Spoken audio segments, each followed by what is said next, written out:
Hello students, welcome to Biology World. I am Priyanka Shoran. In the previous videos, we have discussed the two types of animal tissue, that is epithelium and connective tissue. From today onward, we'll start the last two animal tissues, that is the skeletal or muscular tissue and the nervous tissue. तो muscular tissue की बात करते हैं, मतलब muscles के बारे में, और मसल फाइबर का जो स्ट्रक्चर है वो प्रीवियस वीडियो में हम डिस्कस कर चुके हैं. मस्कुलर टिश्यू को हम लोग 3 पार्ट्स में डिवाइड करते हैं, striated, unstriated and the cardiac muscle fibres, और we can call cardiac muscles. So first is skeletal muscles और also known as striated muscles और also known as striped muscles और also known as voluntary muscles. क्यों बोला जाता है skeletal muscles, क्यों बोला जाता है? क्योंकि यूजुअली ये क्या है, बोन्स के साथ कनेक्टेड रहती हैं. स्ट्रेटेड या स्ट्रिप्ड मसल्स क्यों बोला जाता है? कि उनका स्ट्रक्चर है, जब माइक्रोस्कोप में इनका स्ट्रक्चर देखेंगे तो इनमें बैंड्स नज़र आते हैं, लाइट और डार्क कलर के स्ट्रिप्स नज़र आती हैं, इसीलिए स्ट्रेटेड या स्ट्रिप्ड मसल्स बोला जाता है. वॉलेंट्री क्यों कहते हैं? बिकॉज ये हमारी विल के अकॉर्डिंग वर्क करती है. वॉलेंट्री क्यों बोलते हैं? क्योंकि ये हमारी इच्छा के अकॉर्डिंग, हमारी विल के अकॉर्डिंग वर्क करती हैं. स्ट्रक्चर देखेंगे हम लोग स्केलेटल मसल्स का या स्ट्रेटेड मसल्स का, तो ये जो मसल्स हैं इनकी बाउंड्री जो है, आउटर मेम्ब्रेन जो है वो सार्कोलेमा कहलाता है. That is the protective membrane या आउटर कवरिंग जिसको हम कह सकते हैं. जो साइटोप्लाज्म है मसल्स का वो कहलाता है सार्कोप्लाज्म. क्या कहलाता है?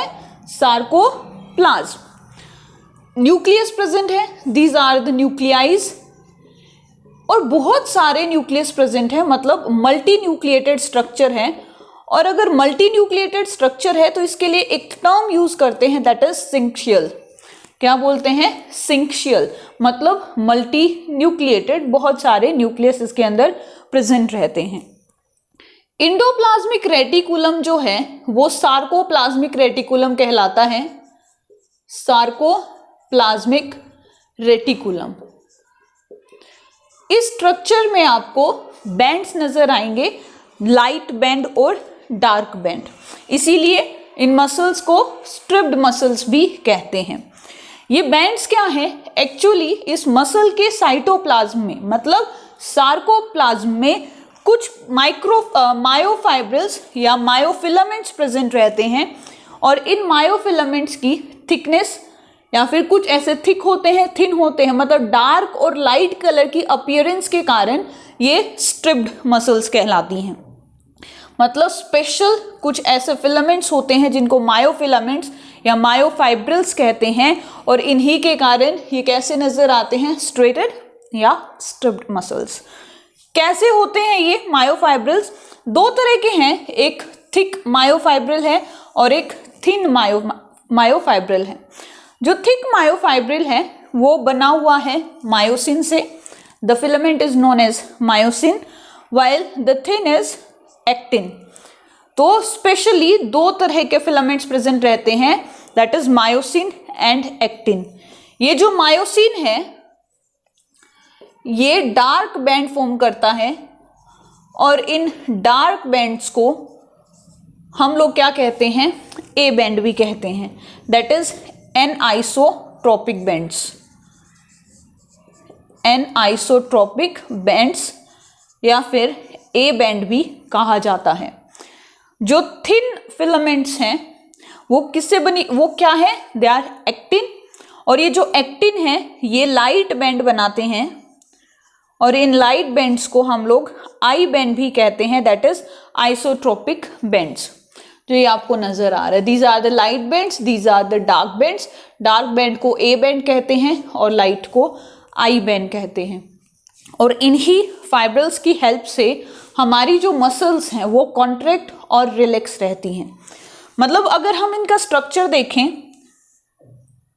तो आपको ऐसे नजर आएगी, like these are the actin, या फिर जिनको हम लोग आई बैंड कहते हैं, या थिन जो फिलामेंट्स हैं, इन्हीं के बीच में क्या है, जो थिक फिलामेंट्स प्रेजेंट रहती हैं, ये क्या है?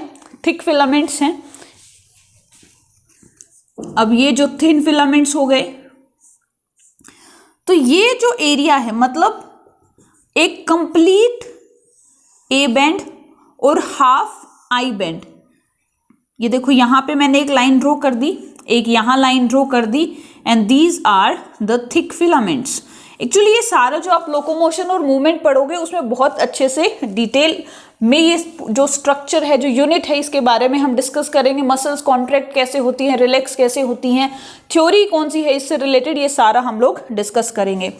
तो ये हो गए थिन मायोफिलामेंट्स, ये हो गए थिक मायोफिलामेंट्स, मतलब ये जो एरिया है that is the I band and this is the A band. तो दो तो हाफ आई बैंड और एक कंप्लीट ए बैंड एक यूनिट बनाता है, and that unit is known as sarcomere. क्या कहलाता है? Sarcomere, that is the unit of muscle contraction.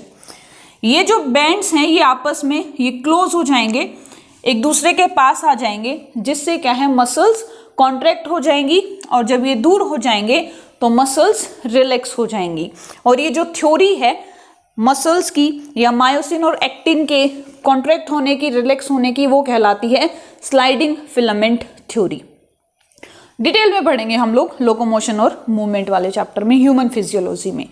तो ये जो स्केलेटल मसल्स हैं, स्ट्रेटेड या स्ट्रिप्ड मसल्स हैं, क्या काम आती हैं? वॉलेंट्री एक्शन, मतलब जो हमारी बॉडी की जो मूवमेंट हो रही है, जो मसल्स बोन के साथ प्रेजेंट हैं, हमें उठना है, बैठना है, तो ये सारा जो वर्क जो हमारी इच्छा से हो रहा है, किन के कारण हो रहा है?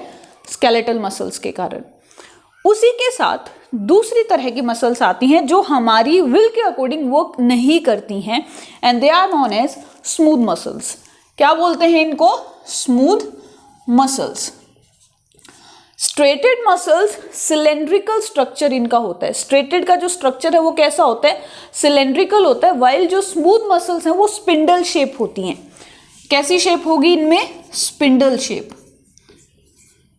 जो स्ट्रेटेड मसल्स है उनके अंदर सार्कोलेमा होता है, लेकिन स्मूथ मसल्स में सार्कोलेमा नहीं होता, सार्कोलेमा एब्सेंट रहता है। तो instead of sarcolemma they have plasmalemma. क्या है इसमें? प्लाज्मोलेमा प्रेजेंट होता है स्मूथ मसल्स में। स्ट्रेटेड में सिंक्शियल कंडीशन होती है, मतलब मल्टी न्यूक्लिएटेड है, लेकिन जो स्मूथ मसल्स हैं उनमें एक सिंगल न्यूक्लियस प्रेजेंट रहता है। जो ये सार्कोप्लाज्म है, मतलब जो साइटोप्लाज्म है स्मूथ मसल फाइबर्स का, इनमें जो अमाउंट है इंडोप्लाज्मिक रेटिकुलम और माइटोकॉन्ड्रिया का वो बहुत ज्यादा होता है as compare to the striated ones. इनमें बैंड्स नहीं होते हैं, जो लाइट मायोफाइब्रिल्स प्रेजेंट होते हैं, फिलामेंट्स प्रेजेंट रहते हैं, लेकिन बैंड्स आपको नजर नहीं आएंगे, इसीलिए इन्हें अनस्ट्रेटेड मसल्स भी कहा जाता है। क्या बोला जाता है? Unstriated muscles. And they are involuntary. Involuntary का मतलब जो हमारे विल के अकॉर्डिंग वर्क नहीं करती, जैसे जो हमारे फूड पाइप में पेरिस्टॉल्सिस हो रही है, that is the contraction and relaxation of the oesophagus muscles की। जो मैं सिर्फ फूड पाइप की बात कर रही हूँ, जो कॉन्ट्रैक्शन और रिलैक्सेशन है वो हमारी बॉडी के दूसरे पार्ट्स में, गट्स में भी होता है, लेकिन now we are talking about oesophagus. तो जो इनवॉलेंट्री एक्शन है वो मसल्स का, वो किसके कारण हो रहा है? दैट इज स्मूथ मसल्स, या वहां पर स्मूथ मसल फाइबर्स प्रेजेंट रहती हैं। जितने भी विस्ट्रल ऑर्गन्स है वहीं पे स्मूथ मसल फाइबर प्रेजेंट रहेंगी, एक्सेप्ट हर्ट। हर्ट में नहीं पाई जाती। तो हर्ट में कौन सी मसल्स पाई जाती हैं? हर्ट में एक स्पेशल टाइप की मसल पाई जाती है, that is known as cardiac fibre. क्या कहेगा? कार्डियक मसल फाइबर और कार्डियक मसल्स। कार्डियक मसल्स इन दोनों का ही निचोड़ है। इसमें बैंड्स प्रेजेंट होंगे, लेकिन ये हमारी इच्छा के अकॉर्डिंग काम नहीं करेगा। ये ब्रांच्ड होता है, ये मल्टी न्यूक्लिएटेड होता है, और इसमें स्पेशल स्ट्रक्चर होता है, दैट इज इंटरकैलेटेड डिस्क, जो कि कॉन्ट्रैक्शन और रिलैक्सेशन में हेल्प करते हैं, जो हार्ट की फंक्शनिंग में हेल्प करते हैं। कार्डियक मसल फाइबर सिर्फ और सिर्फ हार्ट में ही पाई जाती हैं। सो इनको हम कह सकते हैं कि ये स्ट्रक्चर वाइज स्ट्रेटेड हैं, लेकिन फंक्शन वाइज अनस्ट्रेटेड है, बिकॉज दे आर इनवॉलेंट्री। ये कभी भी फैटिक नहीं होती हैं, हमेशा वर्क करती रहती हैं। The last tissue after the muscle या मस्कुलर टिश्यू, जो लास्ट टिश्यू है that is nervous tissue. Nervous tissue जो हमारी बॉडी का कंट्रोल और कोऑर्डिनेशन टिश्यू है या फिर कंट्रोल एंड कोऑर्डिनेशन करता है। Nervous tissue is responsible for control and coordination. हमारा जो स्पाइनल कोड है, हमारा जो ब्रेन है, ये क्या है, ये सारे बने हुए हैं नर्वस टिश्यू से। नर्वस टिश्यू में दो तरह की सेल पाई जाती है, वन इज द न्यूरॉन और nerve cell and second one is the neuroglial cell. जो न्यूरॉन्स हैं ये मैसेज ट्रांसफर करने में हेल्प करते हैं और जो न्यूरोग्लियल है वो इन न्यूरॉन्स को सपोर्ट करती है और इन दोनों का जो कंसंट्रेशन है वो 50% है। नर्व सेल्स को हम फर्दर 2 पार्ट्स में डिवाइड करते हैं। आउटर पार्ट जो मेन पार्ट है that is cyton and it is also known as soma. Second is the nerve process और सोमाइट। नर्व प्रोसेस में डेंड्राइट्स और एक्सोन होते हैं। तो इस नर्वस टिश्यू का structure, types, various type of nervous tissue, various type of neurons, उनको हम डिस्कस करेंगे नेक्स्ट वीडियो में। So that's it for today. If you like my video then please share and subscribe my channel. Thank you.